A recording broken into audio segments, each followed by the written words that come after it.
what's up guys, Control here, and today I'm bringing you guys Wild Basics on arguably my favorite Hearthstone deck of all time, Pirate Warrior. There are 27 cards that I would consider core in this deck. They're all golden and beautiful. So the ones that I haven't included are just Curse Blade. It's basically been core for like the past year or two. Almost always been run by me. I basically never cut that card because I think it's broken.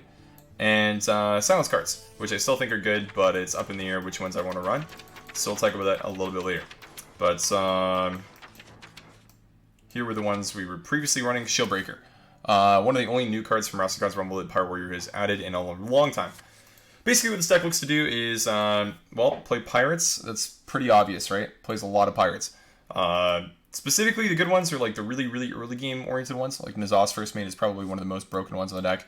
Just gives you like a 1/3 weapon, pulls patches out, you do well. Deckhand for a lot of damage. Raiders is like a good mid, even early mid card, even like late game if you have a big weapon, it's pretty strong. Cannon is obviously like one of the huge cards on this deck too, being on the coin when you're playing Pirate Warrior is insane. Ship's Cannon, coin, Nazos First Mate, or Deckhand is one of the core combos of the deck that kind of just wins you games, right? Does a lot of damage right away. 4 damage, and then you develop a big board. It's like Muster for Battle, and 2 cards is kind of better than Muster for Battle, I guess, and that's why it's kind of good. What I would consider the part of the deck that is the best, though, is kind of the 3-drop slot. Bloodsail Occultist, I think, is absolutely broken, being able to upgrade like Dustbite or even Nazos First Mate weapon, the Rusty Hook, into something that's huge is insane. Gives you your 3rd and 4th upgrade effects with the 2 upgrades that you run naturally, which is really good. And generally one of the ways that you get ahead on board, get value out of your weapons, and snowball victories. Then you have like the best card in the deck, Frothing Berserker. This card I'm surprised has never been nerfed, but it's probably the only reason the deck is still like able to do stuff and win is people just don't play around Frothing well enough. Card's insane, does a ton of damage with Dustbite's Death Rattle, and is absolutely broken. And Captain just buffs all your small stuff. Then you got DB, huge iconic weapon that's just great. I mean, there's nothing more to say about it. It's just 4 mana, deal 8, you upgrade it. It's magically doing 4 with the first swing, 10 with the second and third, which is really good. 14 for 3 swings. Dread's form a mana cheat. Every good deck in Wild needs some kind of mana cheat on these weapon-based decks, just like Kingsbane Rig we just did. Dread Corsair is a mana cheat in that deck, in addition to prep, obviously. Then you get Corcoran and Leroy for like some good mid to late game finishers or just tempo plays, which are good face cards. They're very strong. So Pirate Warrior right now is kind of not the best deck in the world to play. It's also not the worst. I don't think it's that terrible. I think that Flame Ward definitely has not done the deck any favors. I will tell you that. I think Secret Mage with Flame Ward, very scary to play against. It already wasn't the best matchup in the world. But with Flame Ward added and a couple of new cards that they got, probably slightly unfavored now. Probably like a 40-60. So I guess just like a straight up unfavored. Mech Paladin, you're probably actually okay against. Especially if you get coin. You can have really good starts. And Snip Snap Warlock, you can also just have really good starts against. The problem is they run Plague of Flames, which is like insane into our 3 drops, which we usually look to win with. Which means you're kind of relegated to winning with weapons, which is definitely not as good. So, Plague of Flames, we don't like that card. It's not cool. Not a big fan. It's one of the reasons why Snip Snap Warlock is so good. Don't like the card at all. So, based on those 3 decks, when we think about what we want to run, I'm probably going to actually not be playing Shield Breakers today. I'm probably going to be busting out the good old Spell Breakers. Specifically for the Paladin matchup, just because being able to silence one of their big minions that's magnetized that doesn't have taunt is pretty huge. It kind of just also gives you another threat, so I think that we're going to try that. I'm not sold on them being better than Shield Breakers right now. We are just going to jam out with that. And I also do think that Curse Blade is still good enough to run. So for our 3 tech cards, we're going to be running 2 Silence cards and 1 Curse Blade. And that's pretty average. I played a little while ago Pirate Warrior, picked it up.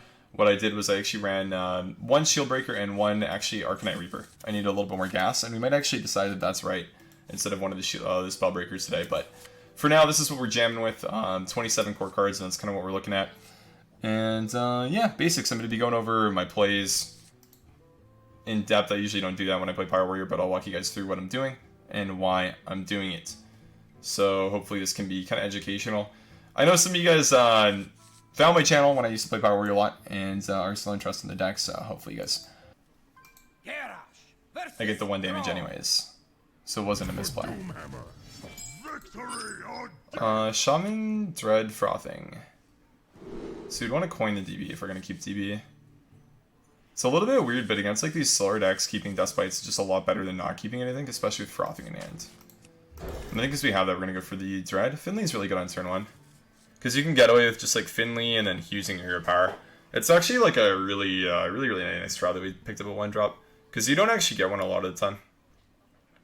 There's like 6, technically 7 with patches, but feeling mulligan 1. Okay, I'm going to keep this against an even Shaman. Still probably fine. It's likely not that big of a deal.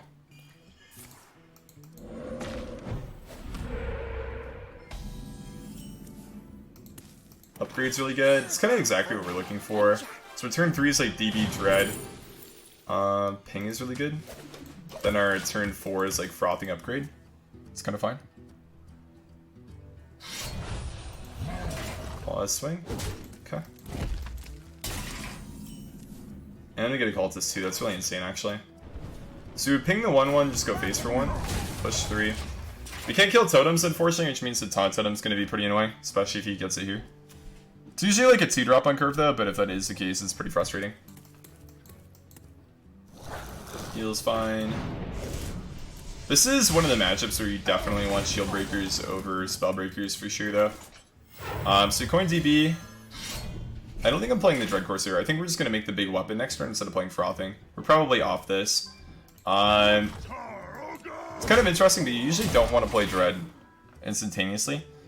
I think it's a lot better to play Dread Corsair when you're playing other cards. It also like makes it so Jade Lighting here, for example, is really bad on curve if that's what he was looking to do. Totem, Searing Totem, not good enough to get Taunt Totems, that's good for us. He basically just passes. So we play Dread, we upgrade, and we play Cultist. We get a 6/3 weapon, which is huge. 18 damage with 1 DP. And yeah, we direct to face. Get some cards that are technically removal. Deckhand's like a really good mid to late game card this matchup. It's good really early as well because it clears totems for the first little bit. But it's super good mid to late because of Taunt Totem. You usually have a really tough time dealing with that. So Deckhand just does that all by itself. Okay.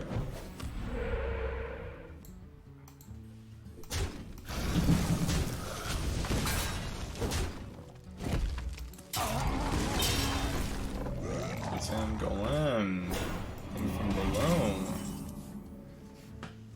I can captain ping trade face for 6. That's kind of fine. Can also Frothing Deckhand trade face. I think I like holding the Deckhand. It seems better. I'm assuming my minions are sick. That's why I'm playing like this, by the way. Because he definitely could have swung and then just like gone face with the minions, but I think it's better to do it that way. Because then on turn 7 I have like weapon, which is weapon plus Orcon, which is 10, Deckhand to remove a Taunt Totem and ping, which is just a good look, I think. And this just sets it up. GG. This guy is not good at getting Taunt Totems, man, at all, unfortunately.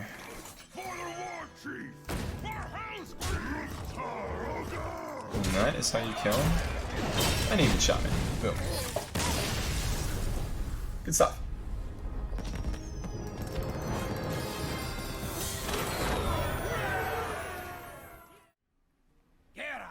Versus Uldum.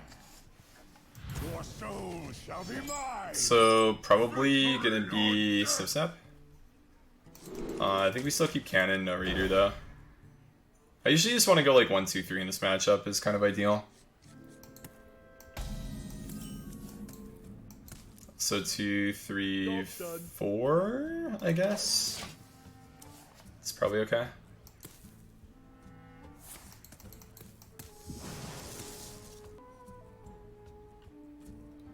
Seamless running Wrench Caliber. I don't think Wrench Caliber is very good. That's my take on Wrench Caliber. I find it hard to believe that that's good enough to run. It's just like not enough damage. I think I played it before in the deck. Like the logic is that it's good into Reno decks, right? Because there's a lot of them right now. You play the bombs, and then after 2 swings, the Reno cards aren't active. So if you like, I don't know, coin Wrench Caliber on turn 3, you can make it so the Reno and Curve's not active, but It's just not really worthwhile to do that, I don't think, and almost never good. Just play our cards to get value from the battle cards here, deal 6 damage with the cannon, which is really good. And then 2 to the face. It's almost always better to play your weapon before your minions in this deck, so probably just set up the Dustbite next turn and then play Corcoran on 5. That's because if you play the Corcoran, you do 4 damage on the first turn, and then you would do 4 damage again, but it could also die. So if it dies, you don't get the 4 damage again. Whereas if you play DB, you swing the first turn, it usually doesn't get removed, and then you can do 4 plus 4, which is 12, guaranteed, instead of just 8. Obviously, you would have the weapon swing the turn after, but it's a little bit better, just because you can kill them a little bit quicker. Corrupting this, okay. Cool. Dustbite. Should probably get our guaranteed 1 extra damage, because if we put him at 8, then we just have lethal with Dustbite and Corcoran. So I think trading here is always right. So you get the guaranteed +1 to put him on the interval. Face, good face, good face, swing face. And now he's effectively on an interval, and we should win next turn. Coin Ziliax, okay, so we can silence that. Shieldbreaker wouldn't be lethal. Double Corcoran's pretty good. It's even worth the Spellbreaker. We could also just like take the damage, play the Corcoran. Maybe better to do that, to be honest. I think I'm fine with doing that, holding the Spellbreaker. Warlock decks usually run big taunts, right? I don't know if he's running Sinister Deal, like what he's running, really, but it's still possible that he runs like Void Lords that we might have to silence. But after the Ziliax, it's not looking good anymore. Okay, cool. So we can get the Void Lord silence now. Sweet. Get rewarded. So we do that. Explain why Shieldbreaker is better than Spellbreaker in this deck. Shieldbreaker is just cheaper. You can play it with 2 cards usually. That's why it's generally better. I'm trying Spellbreaker because I think being able to silence things that aren't Tom minions might be valuable right now. That's the only reason I'm trying it. I'm not convinced on this being better. I think 2 mana for +2 attack and +2 health isn't really super worthwhile. It's more the battle cry, working on any minion, is the idea. Tremble before time. We're on free trade. Okay, that's good tell there. So I need a weapon usually to win here. This would be like one of those Arcanite Reaper games where Arcanite would be good. Heroic Strike's not lethal. Titanic Lackey would be very frustrating here.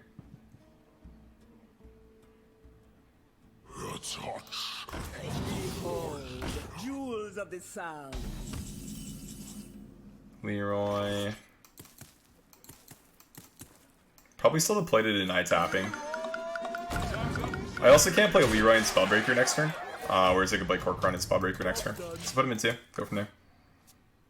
Spellstone would heal 5. He'd be at 7. I could still like Corcoran plus Heroic. Thorson trade a little bit. Okay. Cool. GG. That's a pretty cool random outcome though, the Crystal Merchant. Happy Pete, thanks for the sub. Welcome to Digital Athletes. Hope you're having a good day. What's up, man? How you doing?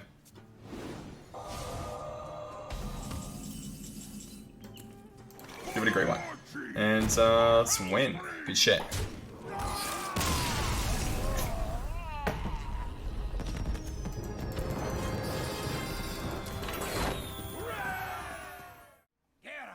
Make it so you do everything yourself with your weapon right now. Okay, Breaker, Deckhand Captain, Cultist. I probably just keep Breaker and Cultist. Or sorry, I throw Breaker and Cultist. Maybe Big Priest, I don't know. Deckhand and Captain are generally just fine though, because you can like coin the Captain into the deckhands. And then just mulligan for other 3-drops that are better. Cultist isn't really a keep without a weapon, sorry. If I could have kept like First Mate plus Cultist instead of Deckhand plus Captain, I definitely would have, but that just wasn't the opportunity there. This is like a very passable hand, because you play around Spirit Lash. Not on curve, but like later on.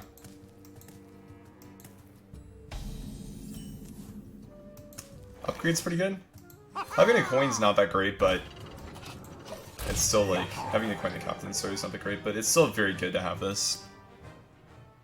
Been lurking a lot on. You don't play Hearthstone much, but Wild seems interesting. Yeah, it's kind of cool. I think Wild, especially if you remove like the most overpowered oppressive decks, is generally going to be a really fun format most of the time. I wonder. There's a lot of variety outside of like the very best tier 1 decks, which for me at least makes it pretty fun. Still just gonna coin the captain here, it's a lot of damage. The first mate's like fine too, but I think this is just better because you're just like pushing more initially. Doing more stuff, forcing them to have answers. So usually what you want to do when you play this kind of a deck is just force your opponent to have things they usually won't. Shadow Word Pain, unfortunate. Like the thing is, they usually just don't naturally draw the Shadow Word Pain there. You usually just end up getting your 3/3 to stick and then do well. And then you follow up with the Pirates. And we always just override this with the Dustbite. Go face. Golden Pirate Warrior is really high? Yeah, Golden Coin's dope. I am a big fan. Another Pain? Penance, okay. Penance is definitely a card that helps him in this matchup. This is basically like Pain into everything but like frothing, right? I'd like to play this, but it's actually not even that good in this matchup because you don't really get minion damage to go off. So you usually want to play it like when your Dustbite is a turn away from expiring, and then when your Dustbite expires, your Frothing goes in one turn. But I would argue that this isn't even really like that great, and definitely not something I really want to play here. Prefer to just do something like this. So the way that we win this matchup now against the Big Priest is this Frothing going off and working. That being said, I don't think that usually happens. But I don't think I'll do that much here. Maybe like Greater Healing Potion, heal for 12. We play Upgrade, we play Frothing. We hope our Frothing 6, then we go Leroy, swing face, have the weapons, Death Rattle go off, Frothing gets buffed up a bunch, go face, and hope we win off that. Is ideally what we're going to do here. That being said, this part of that combo probably gets interrupted, which means we're most likely going to need another card or two that does a lot of stuff. Another Upgrade, another Dustbite, something along those lines. Okay. Convincing Infiltrator, which he's going to resurrect next turn, and is going to make me cry.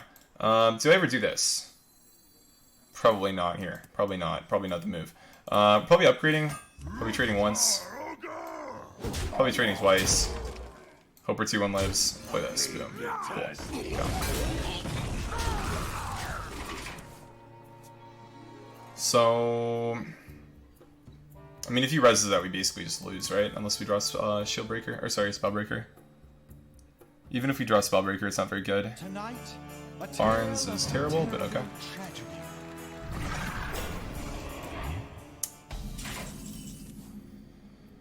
This game, man. I don't know.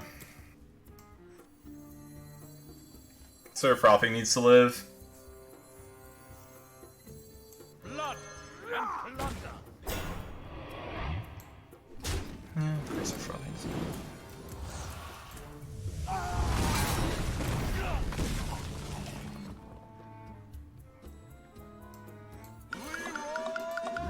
I'm gonna put the 1/1s in the res pool so his resurrect isn't guaranteed.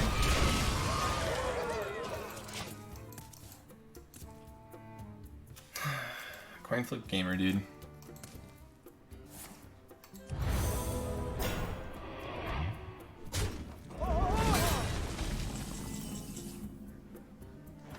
Time's up. Let's do this. Winnable still? Probably not, but I don't think it's being able to, or sorry, I don't think it's winnable now, but yeah, it's usually a Lich King, and then we have to draw a Spellbreaker.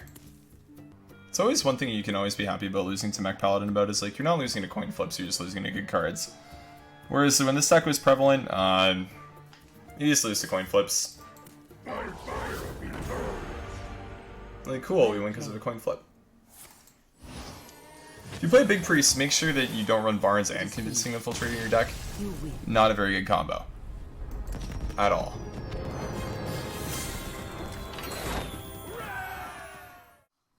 Garrosh versus the Thunder King! I am the slayer of kings and gods.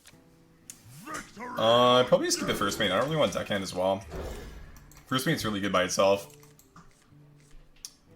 First main coin frothing in, it's pretty good. Yourself with candy. No cannon. We haven't had cannon coin one drop yet, Into our strength. but I would say this is a good hand so far.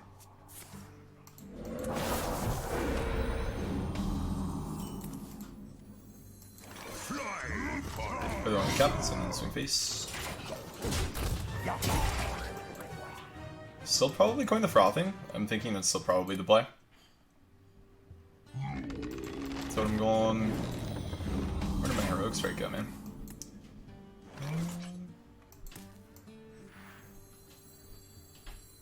This still feels like it's a play. You coin frothing, you hope that he doesn't have a card that does AoE for 1 damage. I don't think like coin captain double trade here is like ever a play that's gonna win you the game. I think this is probably the win the game play. You trade and you trade. Then you probably just like swing face and pass. Why do you swing face over a minion? I don't think a minion's really that relevant to swing into. I mean, maybe if I swung it twice it would have worked. Isn't a maelstrom? Okay. So now the captain's a lot better. If I actually swung last turn, I could have like double swung that and cleared it, but that's fine. Just captain, trade, swing, face for a bunch. He probably plays Jade Lightning here. I think it's a 1-1 though, so I would just go Cork Run Elite, go face. We push 7. He's at 12. He's a 1-1 on board on turn 5. No overload. That's, yeah, usually exactly how this pans out. Okay.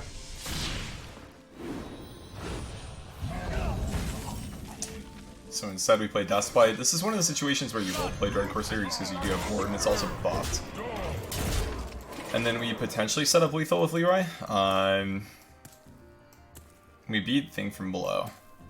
Because we could go like Leroy, swing into it with a weapon, it would deal 5 damage. And then we have 13 to go face with.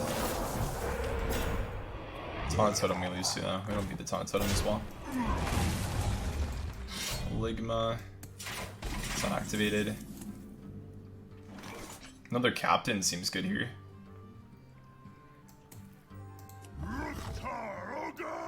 Swing into the Thingamadog. Trade with our 1 captain, buff up the other captain, play a 3/3 first mate. These kind of panouts are really fun when you get a double captain, because then like your 1-drops are just giant too. You surprised me. Surprise me how unusual. Thank you. Thank you, my friend.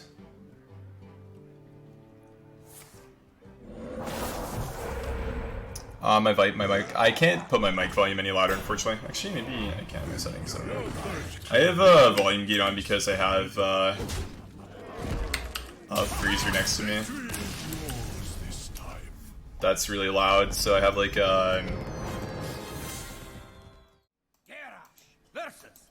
more mages. Game volume's loud. Victory or death. So first mate, I don't think I keep upgrade with it. If you have like double upgrade, it's good with the first mate, but with only 1, it's not worth it. Turn the game volume down a bit, sure. There you go.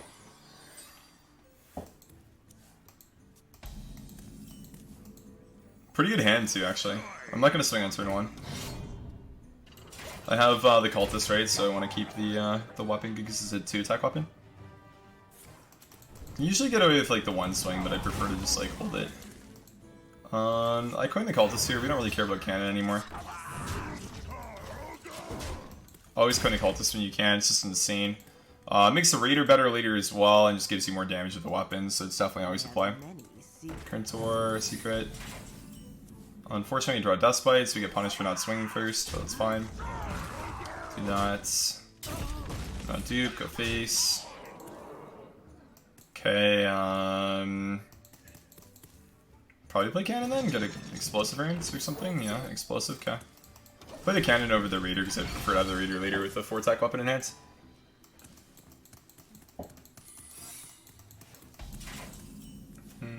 2-attack weapon, could be 0-attack weapon. Face first.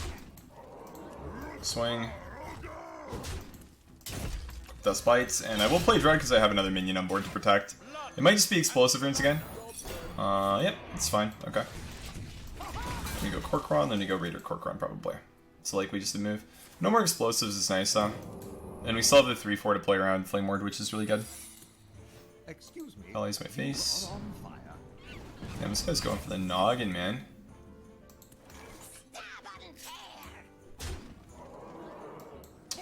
No Flame Wards, so we're just gonna jam stuff face and race this guy.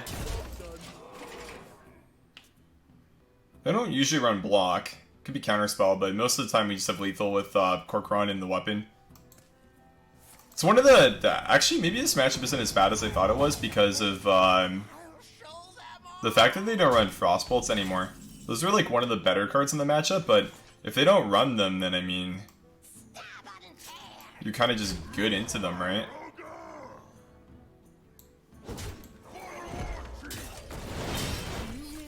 GG.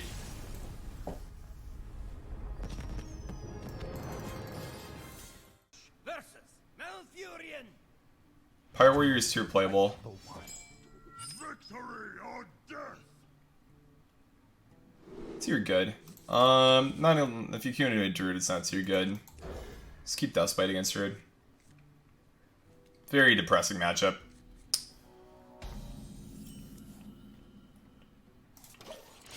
Even with like all these upgrades, we still probably just lose. The problem with like this matchup from a Warrior's perspective is that Druids have cards. Like in this deck, they have cards that will gain them 12 health and a 6/6 with taunt for what, like, how much mana was it? 6, I think? I probably have to play the Sun Curve now, just because he's not going to be doing anything for a while. So we get the 3 damage.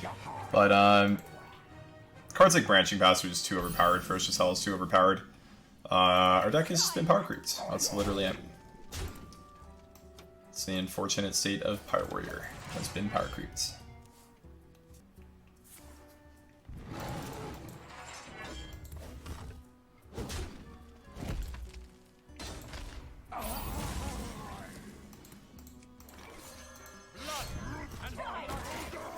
You do have a good hand though, but he just waits till 6 and plays a 6/6, and then heals for 12, and all the damage we did for the first 4 turns doesn't matter.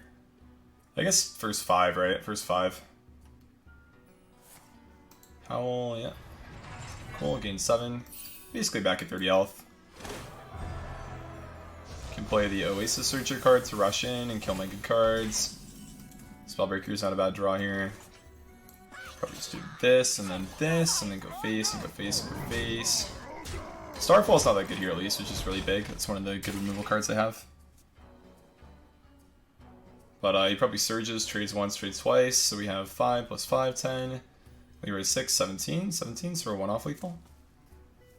Be 1 off. And then he plays heal 12, gain a taunt. We can get rid of the taunt at least with the breaker in hand, but it's fine. Poison Seeds. It's 13. That is lethal. Okay. Well, I guess he did nothing and we gotta kill him, which is nice. But we usually lose these. We almost always lose these, actually. But that kind of feels good that he didn't have the best card to answer our board. GG. You'll be seeing a lot more of Togwaggle stuff, which is fine, but they pay 4 mana and gain 12 health. And there's like a bunch of cards in their deck. Can coin Cannon, then play the Raider, then play the Cultist, and play the DB. It's a curve. Take my curve. I mean, curve's a curve. Against Secret Mage, I can't really complain, right? As long as I have cards to play, I have cards to play. Definitely not ideal. Like, I'd rather play this on 4, like 3, and then play these after, but I mean, I have to make sure that I'm not dying by the time I'm killing him.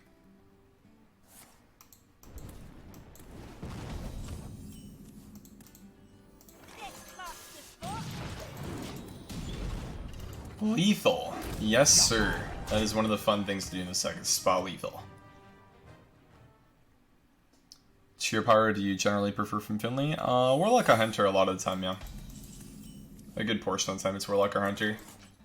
You can go face and see if it's ward or not. Not ward. I'd play this here instead of the Cultist, because if we can get the upgrade with the Cultist, it's really big. So we test for explosive, and then we go face. Okay, cool. Take a little bit more damage. Not really that big of a deal, though. I think one of the added benefits of Pyro Warrior right now as well is most people don't assume you're playing Pyro Warrior.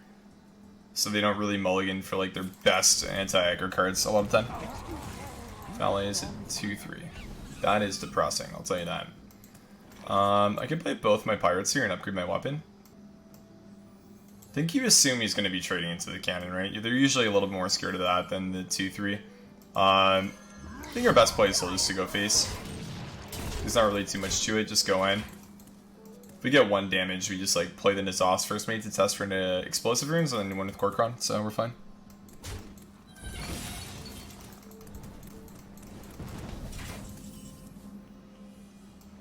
Let's go face.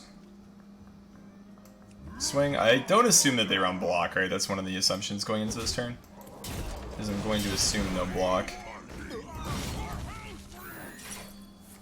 Entity. Cool. GG. So we're actually climbing on Secret Mages as well. Maybe this deck is better than I thought it was. We've actually been steadily climbing. Fire Mage Jaina. It's not the regular Jaina, it's the Fire Mage. Curse Blade can be a keep. It's pretty good. Curse Blade upgrade season. Take a lot of damage, but it's good. Take a lot of damage to do a lot of damage. I was playing Kingsbane right before Pyro Warrior today. I was doing the basics for Kingsbane Warrior. I kind of like was just moderately confused, to be honest, because I didn't hit any Snip Snap Warlocks, which kind of sucked. Like, that was kind of underwhelming for that. But played about 11 games. I went like 4-7, and I kind of just decided that the deck's not bad, but it's also not really good, right? And I think I want to stick to decks so people can climb with a little bit better. The 4 wins, like, it's still fine for basics. Like, it's an okay video. Like, people get the idea of it and what to do with it. I go Blade, Coin Upgrade, go Face. This is 12 damage for 2 mana, right? It's really good. I play Reader, then I play Cultist, we ignore the cannon. It's a 5-3 Reader. Really big. Then we upgrade this, and it's a 4-4 weapon, and it's huge. We take a lot of damage, but we also do a lot of damage. It's like a double-edged sword. These are like some of the most fun games with Pyro Warrior, where you're getting big damage done to you. Okay, he plays that by itself. Let's play Reader. I have to swing here, unfortunately, because I don't want my 5-3 to die. So there's no secret in hand. Just really big. Or not when he wants to play that. We have many. Kerntor with a top deck card. So we would go face first with this. Not Flame Ward. Take 8 from that. You can play 2 1-drops. Finley and then like Cannon. Just playing our explosive, basically, that's it. It's the one that I care about the most here. Take Steady Shot. I can't take Life Tap with the weapon, we're gonna die. It's not explosive, so we play Cannon. Probably duplicate then. Swing there, and then we go face. So he gets 2 more of them. No, he doesn't. He has Counterspell. Okay. Fireball would put us very close to dying, but we're also very close to killing him. Just kind of fine. 2 Fireballs gets us. Fireball and Cloud Prince kills us. That's his most likely way of winning. Fireball, Cloud Prince. Yep. But if he's missing a Fireball here, then we obviously just like do that. Then we don't take the damage, and we're fine. We're out of range, and we kill him in time. It's not that likely as Fireball top 7 either, so it's a fine risk to take. Fireball is my 5-3. Okay. That means I want to upgrade and go face more. He's scared. Yes, he is scared. If he had enough reach to kill me in 2 turns, he would have done it, but he doesn't, so now we win. I think, he wasn't dead on board, right? The winning play for him had to be Fireball face, though, every single time. Especially with me removing my armor hero power. And just hoping to, like, burn me out over 2. So I don't really like the line that he took. An incredible discovery. So it's gotta be, like, Flame Ward, right? 8. Yeah, we would go face with that. We have 8 there, then a hero power, so he's just dead, right? Yeah. Cool. So, dude, we are climbing with this deck. Absolutely demolishing Secret Mages, dude. Your soul shall be mine. Victory or death! Yeah, I don't know those hands. Daily push-ups good for muscle growth? They're probably fine. I'd say just go to a gym and lift stuff instead of doing push-ups. Can't hurt you though. I don't like really want either of these, to be honest. They're both good, but like I don't really want them. I like the Reader though on the play against Warlock. It's fine. If you don't hit a 1-drop, it's just like an acceptable card to play. Get patches out, just does stuff. Okay, kind of a bad hand. This might be the first snap we get to play against you. Play cannon. Might just have to like full greed it out, to be honest. If I full greed it out, they probably Plague of Flames, but I mean, our board always gets cleared, right? It's not really like that big of a deal. Didn't tap either.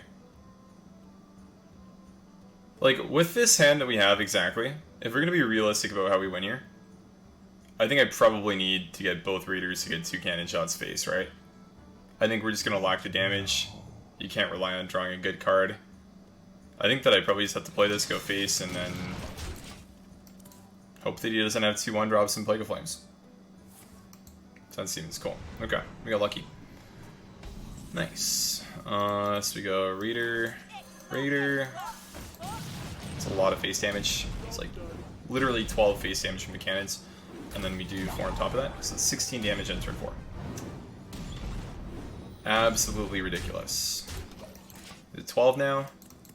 I have double heroic for 8 from hand, which is more than Leroy. And yeah, that's pretty good. But he'll probably just go like Void Caller, sack back, Void Lord. And then I have to draw Spellbreaker or we lose the game. And that's kind of how it goes. It's like your average Warlock matchup when they're playing slow decks, I would say. Coil's there, so it's not for Defile. So he doesn't have Defile. He could have a Defile. He could have had a Defile line though, but he just chose not to take it. I don't know. He's maybe like Coil here, Defile. I don't know. Yeah. So he took a risk, which I think was pretty fair.